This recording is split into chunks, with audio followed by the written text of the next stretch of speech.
ఇప్పుడు ఇప్పుడు అంతేకాకుండా మీరు చెప్పినట్టు నలుగురిని ఇప్పుడు మీరు చెప్పినట్టు నలుగురిని మీరు చెప్పినట్టు జాతీయ స్థాయిలో రాహుల్ గాంధీ మళ్ళా ఆయన పార్టీ పగ్గాలు చేపట్టి ఇప్పుడు జోడో యాత్రలు ఇవన్నీ చేసి ఆ పాత నాయకత్వాన్ని కొత్త నాయకత్వాన్ని కలిపి తీసుకొస్తున్నారు. ఆ ట్రెండ్ ఇక్కడ ఎందుకని ఫాలో కావట్లేదు? ఇక్కడున్న సీనియర్స్ అంటే ఇప్పుడు షర్మిల రాకముందు వరకు ఇక్కడున్న నాయకులు కానీ వాళ్ళందరూ కూడా ఒక రకంగా హైబర్నేషన్ లోకి వెళ్ళిపోయారు. లేదంటే ఇంకా బొత్స సత్యనారాయణ లేకపోతే కన్నా లక్ష్మీనారాయణ ఇట్లాంటి లీడర్స్ ఏమో వైఎస్ఆర్సీపీలోకి లేదా బీజేపీలోకి వెళ్ళిపోయారు.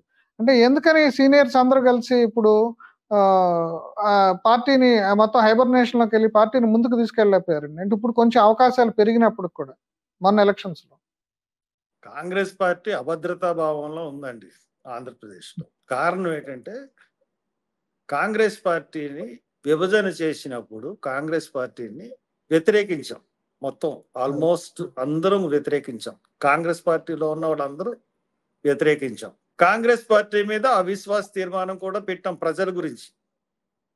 కిరణ్ కుమార్ రెడ్డి అవనివ్వండి, నేను కానీ, అరుణ్ కుమార్ కానీ, లేకపోతే రాజ్ గోపాల్ కానీ, షబ్బం హరి కానీ, ఇలా చాలా మంది మేము పార్టీ పదవులు లేకపోతే కాంగ్రెస్ పార్టీ కన్నా రాష్ట్ర ప్రజల ముఖ్యం, రాష్ట్ర ప్రజల మనోభావాలు ముఖ్యం అని ఆ రోజు మేము ఆలోచించి కాంగ్రెస్ అధిష్టానం మీద తిరగబడ్డాం. ఆ తిరగబడ్డం అన్నది వాళ్ళు సహించుకోలేకపోయారు. తర్వాత కొంతమంది మాత్రమే కాంగ్రెస్ లో ఉండిపోయారు. అలాంటి వాళ్ళు అందరూ కాంగ్రెస్ లోకి వచ్చారు తప్పితే తక్కువ వాళ్ళు వివిధ పార్టీలకు వెళ్ళిపోయారు. బొత్స సత్యనారాయణ వైఎస్ఆర్సీపీ, కన్నా లక్ష్మీనారాయణ బీజేపీ, తర్వాత తెలుగుదేశం, ఇలా చాలా మంది తెలుగుదేశం అన్ని పార్టీల్లోకి వెళ్ళిపోయారు. ఎవరికి వాళ్ళు వాళ్ళ సొంత కెరీర్ చూసుకున్నారు. ఎవరికి వాళ్ళు వాళ్ళ సొంత అంటే ఎవరో కొంతమంది మాత్రమే కాంగ్రెస్ పార్టీలో ఉండిపోయారు. కాంగ్రెస్ పార్టీలో ఉండిపోయిన వాళ్ళు ఎవరెవరు అంటే పాపం కిరణ్ కుమార్ రెడ్డి గారు పార్టీ పెట్టి పార్టీ తరఫున పోటీ చేసి ఓడిపోయి తర్వాత మనకి కాంగ్రెస్ పార్టీ ఇంకా దిక్కు అని చెప్పేసి కాంగ్రెస్ పార్టీలోకి ఆయన వెళ్ళాడు. నాకులాగే నేను కూడా కాంగ్రెస్ పార్టీలోకి వెళ్ళాను. 6 సంవత్సరాల్లో నిషేధం తీసేసిన తర్వాత నేను కాంగ్రెస్ పార్టీలోకి వెళ్ళాను. మాకు మేము ప్రూవ్ చేసుకున్న లీడర్లు కాంగ్రెస్ పార్టీలో మేము లీడర్స్ అని ప్రూవ్ చేసుకున్న వాళ్ళం. కిరణ్ కుమార్ రెడ్డి సీఎం అయిన తర్వాత కాంగ్రెస్ పార్టీలో జాయిన్ అయిన తర్వాత కిరణ్ కుమార్ రెడ్డి పూర్తిగా పక్కన పెట్టారు. ఆయన చాలా కాలం వెయిట్ చేశారు. నాకేమన్నా బాధ్యత అప్పచెప్తుంది కాంగ్రెస్ పార్టీ, నేను ఏమన్నా చేద్దామని అనుకున్నారు. కాంగ్రెస్ పార్టీ మమ్మల్ని నమ్మట్లేదు అనుకున్న తర్వాత నన్ను నమ్మని పార్టీలో నేను ఎందుకు అని చెప్పేసి కిరణ్ కుమార్ రెడ్డి గారు వెళ్ళిపోయారు. ఇప్పుడు నేనున్నాను, నన్ను కూడా కాంగ్రెస్ పార్టీ నమ్మట్లేదు. లేకపోతే మొన్న నాకు టికెట్ ఇవ్వాలి కదండి. నేను 2 సార్లు ఎంపీని, 2 సార్లు ఎంపీగా పనిచేసిన వాళ్ళు అందరూ చేశారు. షర్మిలారెడ్డి చెప్పినందువల్ల నాకు టికెట్ ఇవ్వలేదంటే షర్మిలారెడ్డి విధి విధానాలు కాంగ్రెస్ కార్యకర్తలకు నచ్చట్లేదు. ఆవిడ ఎవరితోనూ ప్రతి నమస్కారం కూడా చెయ్యని గుణం కలది. మొన్న చింతామోహన్ గారు నాకు చెప్పారు, పద్మనాభం గారిని కాంగ్రెస్ పార్టీలోకి ఆహ్వానించాను, కాంగ్రెస్ పార్టీలోకి ఆహ్వానిస్తే పద్మనాభం గారు ఎందుకండి ఆవిడ నమస్కారం చేస్తే తిరిగి నమస్కారం చేయదంట కదండి, ఎందుకండి మన గౌరవం లేని చోట అన్నాడు హర్ష్ కుమార్ అని చెప్పారు. అంటే ఆవిడ అంటే ఇంకా కాంగ్రెస్ పార్టీని కాంగ్రెస్ పార్టీ అనుకోవట్లేదు, ప్రాంతీయ పార్టీ అనుకుంటుంది. ఈ రోజున కాంగ్రెస్ పార్టీలో పనిచేసినటువంటి వర్కింగ్ ప్రెసిడెంట్స్ అందరూ కూడా ఈ రోజున తిరగబడ్డారు. కాంగ్రెస్ పార్టీ ఈ 10 సంవత్సరాలు మోస్తున్న కాంగ్రెస్ పార్టీ కార్యకర్త ప్రతి ఒక్కరిని కూడా మొన్న ఎలక్షన్స్ లో ఆవిడ మోసం చేసింది. అసలు ఇంతకు ముందు 2 ఎలక్షన్స్ లోనూ కూడా కాస్త కూస్తో కాంగ్రెస్ పార్టీ డబ్బులు ఇచ్చింది, ఆదుకుంది.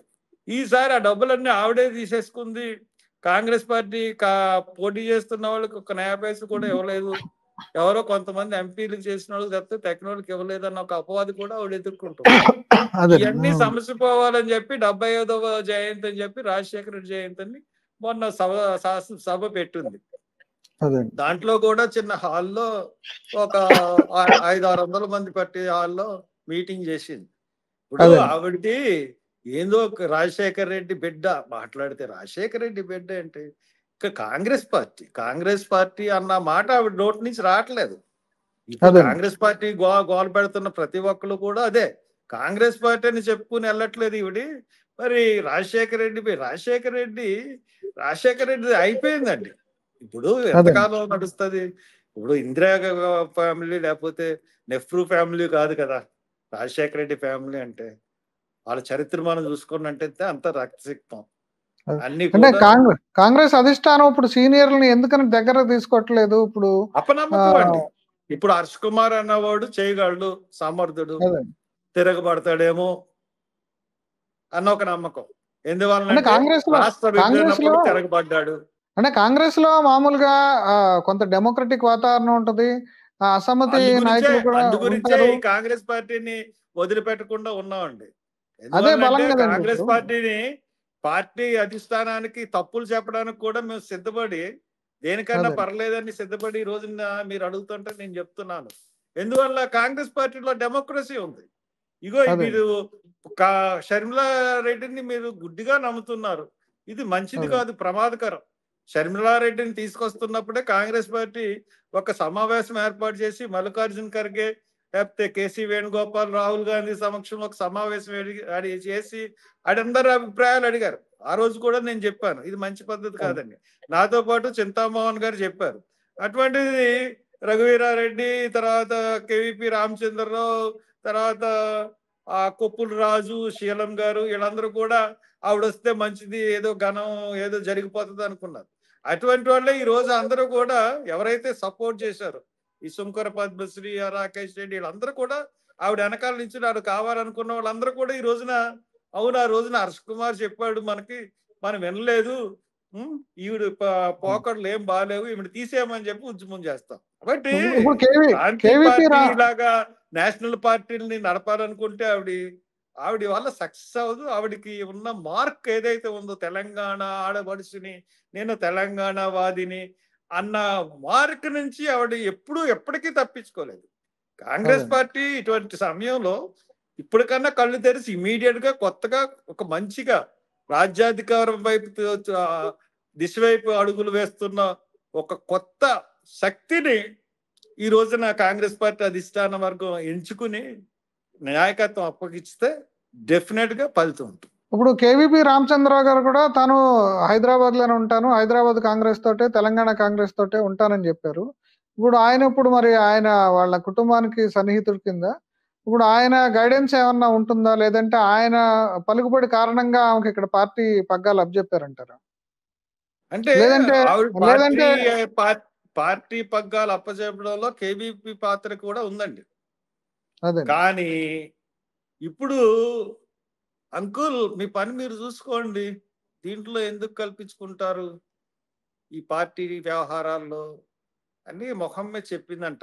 ఎంతవరకు నిజం అంటే కేవీపీ మాట కూడా వినటం లేదు ఇప్పుడు షర్మిల. కేవీపీ మాట అసలు ఫస్ట్ లోనే తుంచి పాడేసింది. దాంతో ఎందుకు తీసుకొచ్చి పెట్టుకున్నావు అన్న వర్రీలో ఆయన ఉన్నాడు పాపం. అందు గురించి నేను తెలంగాణ ఇంతకు ముందు కూడా తెలంగాణ కాంగ్రెస్ అనే అంటున్నాడు. నేను ఎప్పటి నుంచో హైదరాబాద్ లో ఉన్నానని చాలా మంది అలాగే క్లెయిమ్ చేసుకున్నారు. ఇంకో విషయం ఏంటంటే ఎవరైతే పిసిసి ప్రెసిడెంట్లు వేశారో శైలజానాథ్ మకాం తెలంగాణయే, రుద్రరాజు మకాము తెలంగాణయే, షర్మిలారెడ్డి మకాము తెలంగాణయే. ఆంధ్రాలో నివసిస్తున్న వాళ్ళని ఎవరిని మీరు వేస్తున్నారు పిసిసి ప్రెసిడెంట్ కింద చెప్పండి? ముగ్గురు వేశారు ఇప్పటికి. ఆ రఘువీరారెడ్డి బెంగళూరులో ఉండేవాడు, శైలజానాథ్ హైదరాబాద్ లో ఉండేవాడు, తర్వాత రుద్రరాజు హైదరాబాదు, షర్మిలారెడ్డి హైదరాబాదు. వీళ్ళు హైదరాబాద్ నుంచి వచ్చి పార్టీ కార్యక్రమాలు చేపడతానంటే, చుట్టపు చూపుగా ఆంధ్రాకి వస్తానంటే ఆంధ్ర వాళ్ళు ఎలాగ మీకు కాంగ్రెస్ పార్టీని నమ్మి ఓట్లేస్తారండి? ఇక్కడ ఉంటున్న వాళ్ళని, ఇక్కడ నివసిస్తున్న వాళ్ళని ఎవరినో ఎంచుకోవాలి కదా కాంగ్రెస్ పార్టీ. ఒక బలహీన వర్గాలని లేకపోతే అన్నగారిన వర్గాలని ఎంచుకుని రాజ్యాధికారం అప్పచెప్తాం మీకంటే వాళ్ళందరూ కూడా కాంగ్రెస్ వైపు వస్తారు కదండి.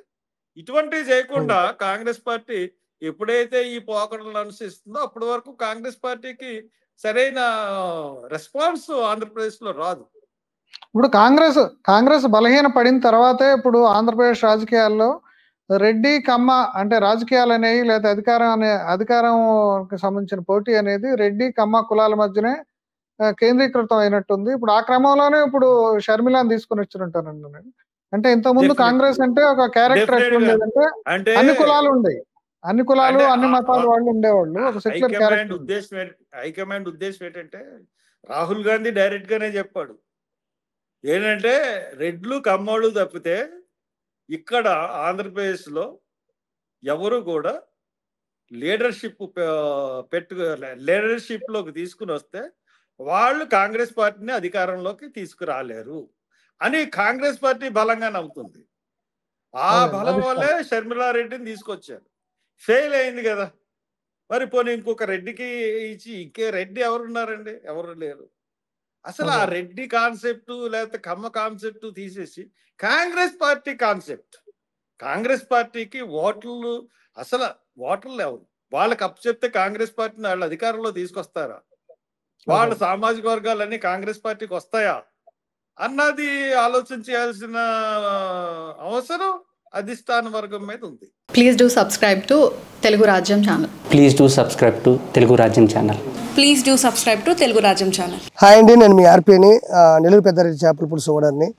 మీరు తెలుగు రాజ్యం అనే ఈ యూట్యూబ్ ఛానల్ సబ్స్క్రైబ్ చేసుకుని మంచి మంచి వీడియోలతో వస్తారు. Thank you so much. Hi people, I'm Sonakshi Verma and you please watch Telugu Rajyam and please subscribe to the channel.